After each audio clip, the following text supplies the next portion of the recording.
Telangana express में दोबारा इस्तकबाल है। चलते मजीद खबरों की जानिब। वजीर आजम नरेंद्र मोदी ने जुमा को दहशतगर्दी को इंसानियत के लिए सबसे बड़ा खतरा करार दिया और बैनुल-अक़वामी बिरादरी से मुतालबा किया कि वो चोरी का रवैया छोड़कर इसके खिलाफ सिफर बर्दाश्त की पॉलिसी अपनाएं ताकि उसे जड़ से उखाड़ फेंका जा सके।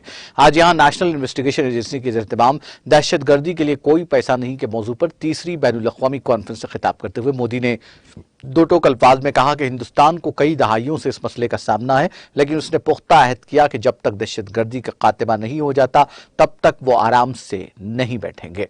उन्होंने कहा कि भारत में इस कॉन्फ्रेंस के इनेकाद की अपनी अहमियत है, क्योंकि भारत को इस वक्त दहशतगर्दी का सामना है जब बेशतर ममालिक ने उससे नजरअंदाज किया। दहशतगर्दी को पूरा इंसानियत के लिए खतरा बताते हुए मोदी ने कहा कि इसका गरीब अवाम और मुकामी मईशत पर दूररस असर पड़ता है और लोगों की रोजी रोटी तबाह होती है। दहशतगर्दी को जड़ से उखाड़ फेंकने के लिए जरूरी है कि उसकी रकूम की फराहमी के जराये का पता लगाया जाए और उन पर रोक लगाई जाए। इसके लिए उन्होंने आलमी बिरादरी से मुत्तहिद होकर कोशिश करने का मुतालबा किया।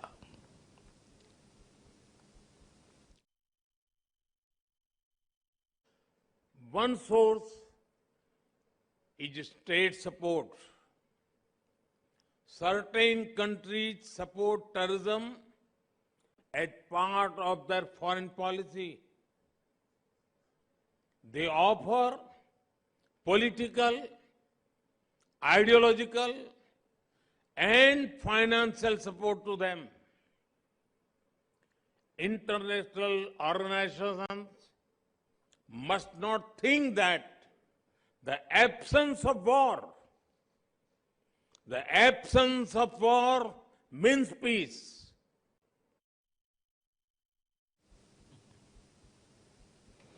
मरकजी वज़ीर दाखिला अमित शाह ने जुमा को दहशतगर्दी की माली इमदाद को दहशतगर्दी से ज्यादा खतरनाक करार देते हुए आलमी बिरादरी से मुत्तहिद होकर उसे रोकने की अपील की।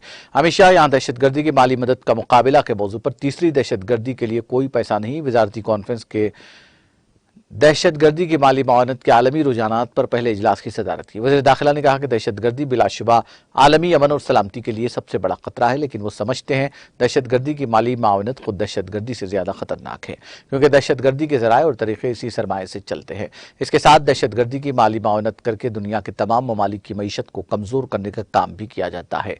दहशतगर्दी की तमाम शक्लों की मजम्मत करते हुए उन्होंने कहा कि मासूम जाने लेने के अमल को जायज करार देने की कोई वजह कबूल नहीं की जा सकती। उन्होंने दुनिया भर में दहशतगर्दाना हमलों के मुतासिरीन और उनके अहले खाना से हमदर्दी का इजहार करते हुए कहा कि हमें इस बुराई के साथ कभी समझौता नहीं करना चाहिए। हिंदुस्तान कई दहाइयों से सरहद पार से स्पॉन्सर शुदा दहशतगर्दी का शिकार रहा है। बदलते हुए हालात में दहशतगर्दी की नई जहद का जिक्र करते हुए उन्होंने कहा कि दहशतगर्दी की ये तब्दीली डायनामाइट से मेटावर्स और AK-47 से वर्चुअल असासों में यकीनन दुनिया के 10 ममालिक और हम सब के लिए तशवीश का बाइस है। मैं आप सभी का इस मंत्री स्तरीय कॉन्फ्रेंस में स्वागत करता हूं। इस मंच से आप सभी के साथ संवाद करना, आपके साथ मेरे अनुभव, मेरे विचारों को साझा करना मेरे लिए आनंद की बात है। साथ ही मानवता के सामने सबसे बड़ी चुनौती टेररिज्म पर आप सभी के विचार सुनने के लिए भी मैं उत्सुक हूं।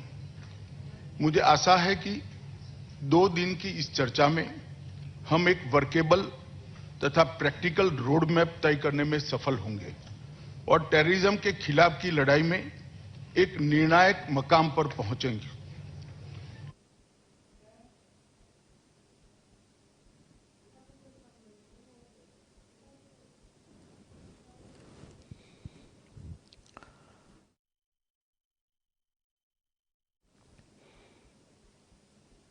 हिंदुस्तानी खलाई तहकीक तंजीम इसरो ने जुमा को मुल्क का पहला प्राइवेट रॉकेट विक्रम एस को कामयाबी से लॉन्च किया, जिसका नाम प्रारंभ है, जिसने सुनहरी तारीख रकम की। 3 घंटे की उल्टी गिनती के बाद सुबह 11:30 बजे प्रारंभ ने यहां से कामयाबी के साथ उड़ान भरी। हैदराबाद की स्काई रूट एरोस्पेस कंपनी ने इस रॉकेट को तैयार किया है। 554 किलोग्राम वजनी ठोस ईंधन से चलने वाला और 6 मीटर लंबा सब ऑर्बिटल लॉन्च व्हीकल को साउंड रॉकेट लॉन्च से छोड़ा गया। 3 पेलोड के साथ इस रॉकेट के कामयाब लॉन्च के साथ ही हिंदुस्तान ने खला में एक और बड़ी छलांग लगा दी है। स्काई रूट एयर स्पेस ने ट्वीट किया, दिल की धड़कन तेज, सबकी नजरें आसमान की तरफ हैं, जमीन सुन रही है। वजीर आजम ने इसरो के साइंसदानों को मुबारकबाद दी।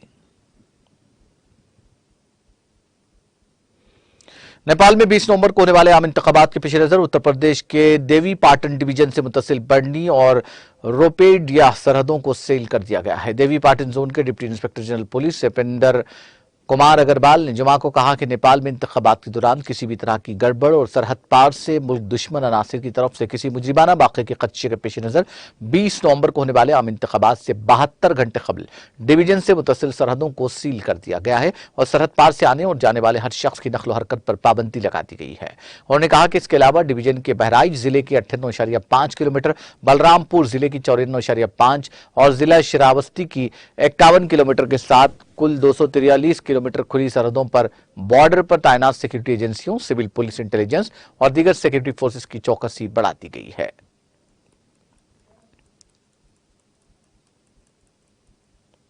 कानपुर के जाजमाऊ थाना इलाके में 7 नवंबर की देर रात एक खाली प्लाट में बनी झोंपड़ी में आग लगने के बाद मुतासिरा खातून ने समाजवादी पार्टी के रुकन असेंबली इरफान सोलंकी और उनके भाई पर आग लगाने का इल्जाम लगाया, जिसके बाद पुलिस ने मुकदमा दर्ज कर लिया। संगीन हिस्सों के तहत 9 नवंबर की देर रात कई थानों की चौकियों ने एमएलए के भाई की गिरफ्तारी के लिए उनके घर पर धावा किया और तब से रुकन असेंबली इरफान सोलंकी और उनके भाई रिजवान सोलंकी फरार हैं। इसके बावजूद गिरफ्तारी नहीं हो सकी। अब रुकन असेंबली की मुश्किलात में इजाफा होता जा रहा है। अगर कोई गिरफ्तारी न हुई तो अटैचमेंट के लिए भी कार्रवाई की जाएगी।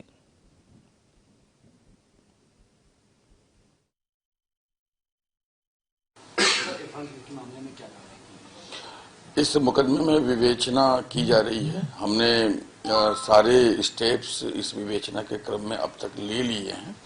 प्रश्नगत प्रकरण में जो नेम्ड एक्यूज्ड हैं उनकी पूछताछ की जानी बाकी है। हमने उनकी तलाश की है। कल हमने न्यायालय से एनबीडब्ल्यू भी प्राप्त किया है और हम ऐसी अपेक्षा रखते हैं कि जल्दी ही प्रश्नगत प्रकरण के दोनों ही नेम्ड एक्यूज्ड हमारे पास परीक्षण के लिए उपलब्ध होंगे। यदि ऐसा नहीं होता है तो विधि के अनुसार अग्रतर कार्यवाही की जाएगी।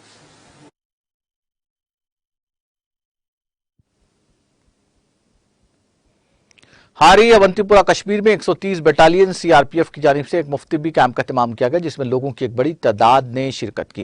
कैंप के दौरान लोगों में मुफ्त मेडिकल तिब्बी जांच के साथ साथ मुफ्त अद्वियात तकसीम की गई। इस मौके पर सीआरपीएफ कमांडेंट राजू यादव और यूनिट के दीगर अफसरान भी कैंप में मौजूद रहे। कमांडेंट के मुताबिक हारी इलाके में सीआरपीएफ की जानिब से पहली बार इस तरह का कैंप मुनक्किद हुआ। उन्होंने मजीद कहा कि वो आगे भी ऐसे मेडिकल कैंप का इनेकाद अमल में लाएंगे।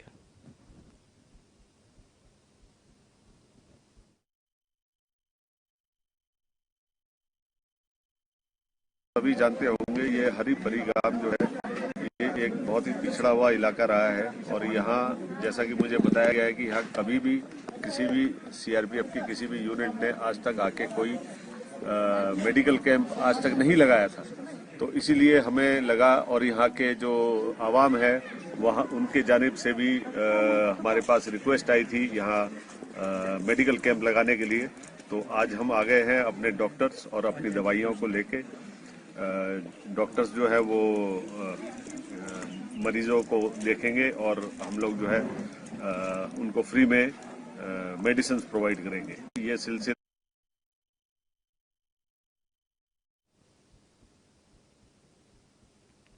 नेशनल कॉन्फ्रेंस के सदर डॉक्टर फारूक अब्दुल्ला ने पार्टी के सदर के ओहदे से दस्तबरदार होने का ऐलान किया है। पार्टी के एक तर्जुमान ने बताया कि डॉक्टर फारूक अब्दुल्ला ने अपने साथियों को पार्टी के सदर के ओहदे से दस्तबरदार होने के मुतालिक मुताला किया है। उन्होंने कहा कि पार्टी के सीनियर लीडरों की सख्त काबिशों के बावजूद डॉक्टर साहब अपने फैसले पर मजीद रहे और इस पर नजरसानी करने पर राजी नहीं हुए। उनका कहना था कि इस अचानक फैसले की रोशनी में जिसने सबको हैरान कर दिया है, पार्टी की जनरल सेक्रेटरी को पार्टी आइन के मुताबिक सदर के इंतखाबात मुनक्किद करने का काम सौंपा गया है, जिसको 5 दिसंबर तक मुकम्मल कर लिया जाएगा। ट्विटर ने जुमा को मुलाजमीन से कहा कि कंपनी के दफ्तर की इमारतों को फौरी तौर पर आर्जी तौर पर बंद कर दिया जाएगा। ट्विटर ने मुलाजमीन के बड़े पैमाने पर इस्तीफों की इत्तलात के दरमियान अपने दफातर को आर्जी तौर पर बंद करने का ऐलान किया है। मुलाजमीन हम हैशटैग लो वेयर यू वेयर किड और एक सैल्यूटिंग इमोजी का इस्तेमाल करते हुए ट्वीट कर रहे हैं कि वो कंपनी छोड़ रहे हैं। बीबीसी के मुताबिक अमले को बताया गया कि दफातर पीर 21 नवंबर को दोबारा खुल जाएंगे। इसकी कोई वजह नहीं बताई गई है। ये ऐलान इन रिपोर्ट्स के दरमियान सामने आया कि नए बॉस एलोन मस्क ने सख्त मेहनत से तवील मुद्दत तक काम करने के अहद करने या 3 माह की तनख्वाह के साथ अलविदा कहने के लिए जुमेरात को शाम 5 बजे की डेडलाइन देने के बाद बड़ी तादाद में मुलाजमीन नौकरी छोड़ रहे हैं।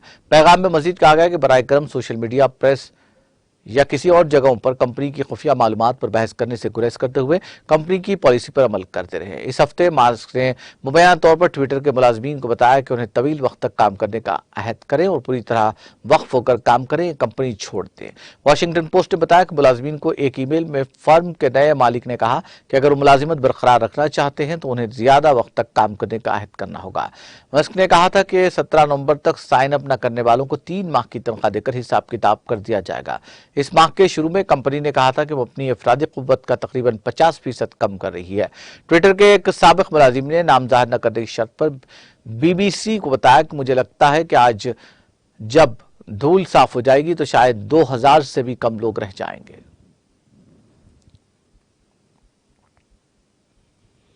FBI को अमेरिका में चीन से मुंसलिक खुफिया पुलिस स्टेशनों के कायम होने की खबरों पर तशवीश है। सेफगार्ड डिफेंडर नामी गैर सरकारी तंजीम की सितंबर की एक रिपोर्ट में इंकशाफ किया गया कि ये स्टेशन न्यूयॉर्क समेत पूरी दुनिया में फैले हुए हैं। FBI के डायरेक्टर क्रिस्टोफर ने सीनियर सियासतदानों को ब्रीफिंग दी कि एजेंसी पूरे अमेरिका में ऐसे मराकज की रिपोर्ट्स की निगरानी कर रही है और हम उन स्टेशनों के वजूद से आगाह हैं। उन्होंने कहा कि हमारे लिए सोचना भी इश्तियालंगेज है कि न्यूयॉर्क में चीनी पुलिस को मुनासिब हमआहंगी के बगैर अपना पुलिस स्टेशन कायम करने की कोशिश करनी चाहिए। यह हमारी खुद मुख्तारी की खिलाफ वर्जी है और मेयारी अदालती और कानूनी तरीक़ेकार की खिलाफ वर्जी है। BBC के मुताबिक सीनियर इंटेलिजेंस अफसर ने यह इत्तला अमेरिकी सेनेट की होमलैंड सिक्योरिटी और सरकारी उमूर की कमेटी की समाअत में सीनियर कानून साजों को दी। स्पेन में कायम NGO सेफगार्ड डिफेंडर्स के मुताबिक चीन ने कई बर्रे आजमों में समंदर पार पुलिस सर्विस स्टेशन कायम किए हैं, जिनमें 2 लंदन, 1 ग्लासगो के अलावा शुमाली अमेरिका के टोरंटो और न्यूयॉर्क में भी शामिल है। ये यूनिट मुबैना तौर पर बैनुल अक़वामी जराइम से निमटने और बैरून मुल्क मुक़ीम चीनी शहरियों को इंतजामी खिदमात की फराहमी के लिए कायम किए गए थे, जिसे बैरून मुल्क चीनी ड्राइवर्स के लाइसेंस की तजदीद और कौंसलर से मुतालिक दीगर खिदमात के लिए है। ताहम हिफाजती महफूजों के मुताबिक उनका मकसद ज्यादा मज़मूम अहदाफ है। चीन ने बैरून मुल्क पुलिस स्टेशनों की खबरों की तरदीद की है।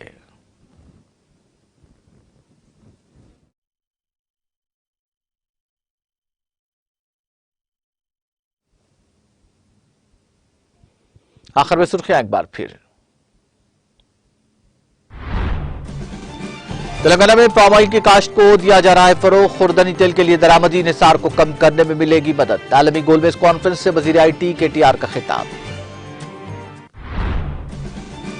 डी अरविंद को निजामाबाद चौराहे पर बेइज्जत करने के कविता ने दिया इंतबाह। आइंदा इंतखाबात में शिकस्त देने का भी किया चैलेंज। कहा मेरी पैदाइश और मेरा मुस्तकबिल तेलंगाना और TRS है।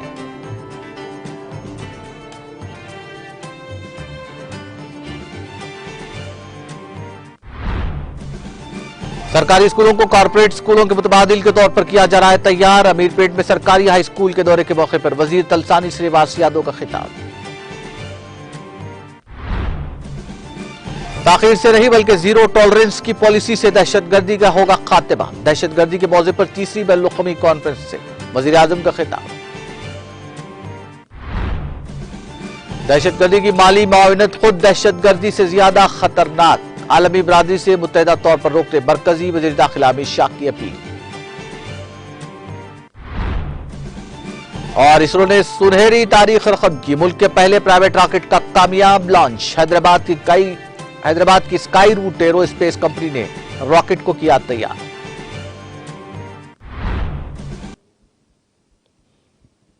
तेलंगाना एक्सप्रेस में फिलहाल इतना ही। मुझे और मेरी पूरी टीम को दीजिए इजाजत। ताजा तरीन अपडेट्स के लिए देखते रहिए TTV।